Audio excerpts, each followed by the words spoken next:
ఇలా triple ఓఆర్ఆర్ని link చేసే radial రోడ్స్తో పాటు అనేక లింక్ రోడ్లు కూడా మిస్ అయ్యాయి.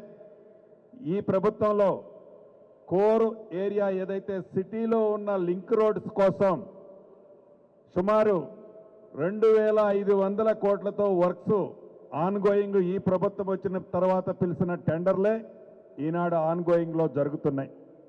మీరు మధ్య చూశారు, గౌరవ ముఖ్యమంత్రి గారు దావోస్ పర్యటన పోయిన సంవత్సరంలో వెళ్ళి వచ్చినప్పుడు రాష్ట్రానికి సుమారు 40,000 కోట్ల రూపాయలు పెట్టుబడులు తెచ్చి ఇప్పటికే దాంట్లో 12,000 13,000 కోట్ల వర్కులు ఇండస్ట్రీస్ ప్రోగ్రెస్లో ఉన్నాయి.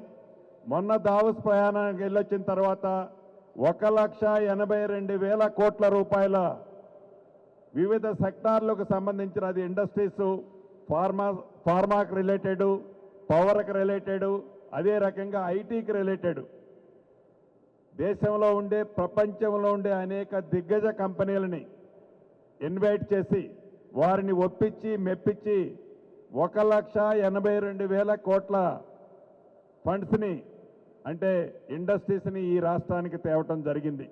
అంటే రాబోయే రోజుల్లో ఏదైతే ఈనాడు హైదరాబాదు మెట్రోపాలిటన్ నగరం ఉందో దీన్ని ఈ దేశంలోనే కాదు ప్రపంచంలోనే ఒక రోల్ మోడల్ సిటీగా తీర్చిదిద్దాలన్నది ఈ ప్రభుత్వం యొక్క దృఢ సంకల్పంతో ఆ దిశలో పనిచేస్తుంది. మా తమ్ముళ్ళు సోదరులు గతంలో అనేకమైన అంశాలు అడిగారు. ఇంతకుముందే అన్న అడిగినట్లు తప్పకుండా రిజిస్ట్రేషన్కి సంబంధించిన శాఖ నాదే కాబట్టి ఈ మధ్య దాని మీద పూర్తిగా ఎక్సర్సైజ్ చేశాం.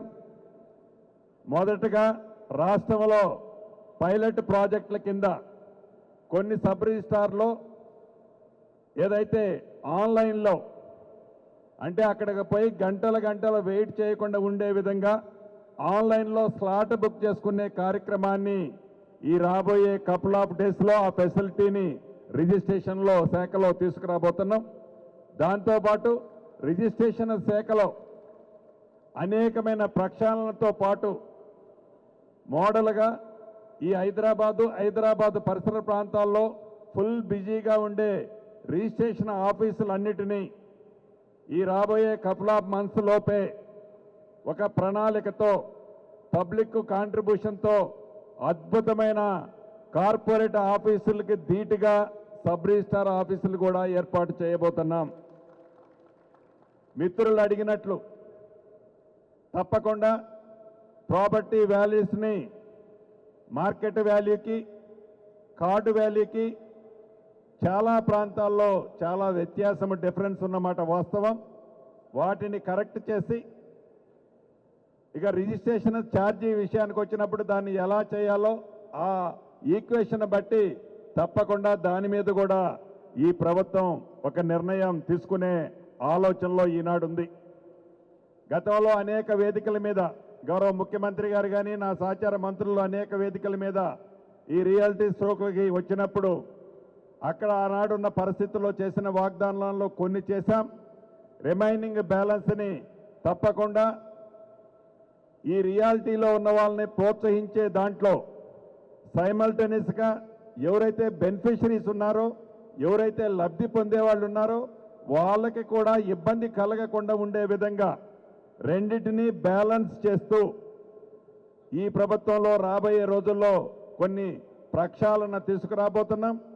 హైదరాబాద్ నడిబొడ్డున ఏదైతే మూసీ ఉందో మూసీని ప్రక్షాళన చేసే దాంట్లో ఎవరు ఎంత కాకి గోల పెట్టినా మూసీని ప్రక్షాళన చేసి మూసీ కుంపటలో ఎవరైతే మగ్గుతున్నారో మురుగుతున్నారో గడిచిన కొన్ని దశాబ్దాలుగా వాళ్ళకి పూర్తి స్వేచ్ఛలాగా ఒక మంచి వాయువుని ఒక మంచి అట్మాస్ఫియర్ ప్రాంతంలో వాళ్ళని కూడా ఉంచే విధంగా ఆ మూసీని ప్రక్షాళన చేసి ఆ మూసీ కుంపట్లో ఉండే వాళ్ళందరికీ విముక్తి కలిగించే విధంగా ఈ ప్రభుత్వం ఇప్పటికే నిర్ణయాలు తీసుకుంది.